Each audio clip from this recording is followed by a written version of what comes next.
দেখেন, নির্বাচন না হলে দেশের রাজনৈতিক দলের কথা ভুলে যান, দেশ নিয়ে চিন্তা করেন। দেশ আগে, দল অনেক পরে। দেশে সঠিকভাবে নির্বাচন না হলে অর্থনীতি, আইন শৃঙ্খলা, সোসাইটি কোথাও স্থিতিশীলতা আসবে না, স্টেবিলিটি আসবে না। আমি আবার পরিষ্কার করে আপনাদেরকে বলি, এই যে গত 1 মাস আগে যে বাজেটটা প্রদান করেছে অন্তর্বর্তীকালীন সরকার, ডিসেম্বরের ভেতরে এই বাজেটের রেভিনিউ শেষ, মানে কামাই শেষ, খরচ আরো 6 মাস বাকি থাকবে। এই যে কামাই শেষ, এই কামাইটা আসবে কোত্থেকে? কোনো ইনভেস্টমেন্ট আসবে না যতক্ষণ পর্যন্ত দেশে স্টেবিলিটি না আসে। স্টেবিলিটি আসবে না নির্বাচন না হলে।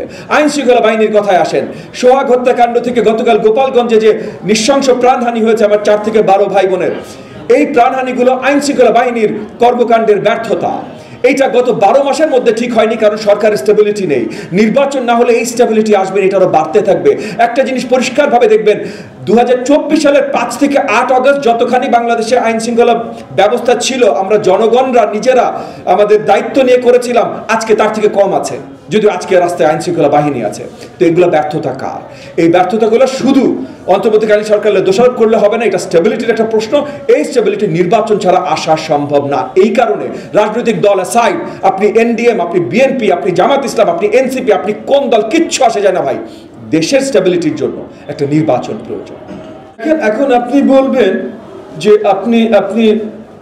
আমি একটা অ্যানালজি দিই আপনাকে। মরুভূমিতে আপনি পানি না খেয়ে 5 দিন আপনি ডিহাইড্রেশন, অলমোস্ট মরা অবস্থা, তখন ছোট্ট একটা ওয়েসিস আপনি খুঁজে পেলেন। ওইখানে পানিটা খুব বেশি পরিষ্কার হয়তো না, তো আপনি চিন্তা করলেন আচ্ছা এই পানিটা পরিষ্কার না, তাইলে এখন এই পুরো মরুভূমিতে আমি নতুন পানি খুঁজি। এই জায়গায় আপনি আছেন।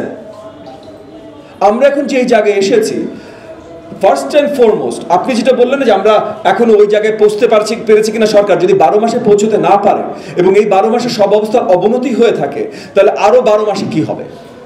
এই প্রশ্নটা করা অত্যন্ত গুরুত্বপূর্ণ, কারণ যারাই প্রশ্ন তুলছে যে সরকারের এখন অবস্থান নাই নির্বাচন দেবার মতো, তাইলে এখন নির্বাচন দেওয়া উচিত কিনা, তাহলে কখন দেবে?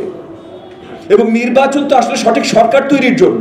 তো সঠিক সরকার, স্টেবল শক্তিশালী সরকার নাই বইলেই তো নির্বাচন দরকার, যে নির্বাচিত সরকার স্টেবল শক্তিশালী সরকার হবে এবং জনগণের অধিকার পুনর্বাস্তবায়ন হবে, জনগণের সরকার আসবে।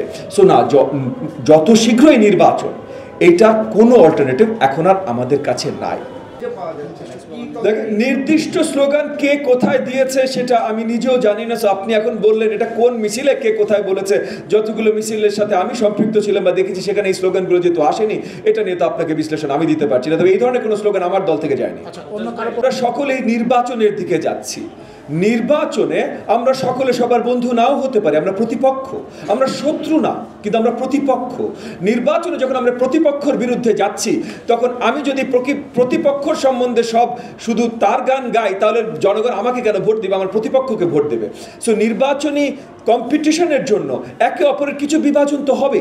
সেইখানে দেশকে ভালোবাসা নিয়ে কোনো বিভাজন আছে বলে আমি মনে করি না। সেটা জামাতে ইসলাম হোক, সেটা বাংলাদেশ জাতীয়তাবাদী দল হোক, এনডিএম হোক বা যে কোনো দল হোক, বাংলাদেশকে ভালোবাসা নিয়ে কোনো বিভাজন তৈরি হয়েছে এটা আমি বিশ্বাস করি না। আমাদের রাজনৈতিক দলের ভিতরে কিছু বিভাজন হবেই, কারণ রাজনৈতিক একটা কম্পিটিশনে আমরা যাচ্ছি। তো এইখানে দায়িত্ব আসলে সরকারের। সরকার যদি তার দায়িত্ব ঠিকভাবে পালন করতে না পারে, তাহলে অনেক জায়গায় আপনাদের কাছে যা বিভাজন আছে তার থেকে অনেক বেশি এক্সট্রা বিভাজন মনে হতে পারে।